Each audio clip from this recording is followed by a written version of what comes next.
हज़रत उमर रज़ी अल्लाह तआला अन्हु सन ना जेड़े ये नबी करीम सल्लल्लाहु अलैहि वसल्लम दे नाल वैसे भी चूंकि बड़ी मुहब्बत रखते सन ते इसलिए इन्हां दा ना अंदाज़े तबलीग और इन्हां दा अंदाज़े हुकूमत भी जेड़ा ना दूजियां नालों थोड़ा अलहदा हुंदा सी। मसलन हज़रत उमर रज़ी अल्लाह तआला अन्हु सन ना जेड़े इन्हां दे दौर दे अंदर ना इन्हां दी आदत सी रात नूं अक्सर अपने घर दे विचों निकल जांदे सन और फिर गलियां दे अंदर फिरदे हुंदे सन, वेंदे सन कि मेरी हुकूमत दे अंदर कोई इंज दा बंदा ते नहीं है कि जेड़ा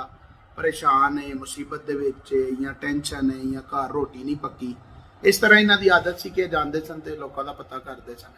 ते सर जी एक दफ़ा ऐसा होया ना कि ये मतलब जा रहे सन ते इन्हां नूं ना एक जगह तो एक घर दे विचों ना कुछ बच्चियां दे ना रोण दी आवाज़ आई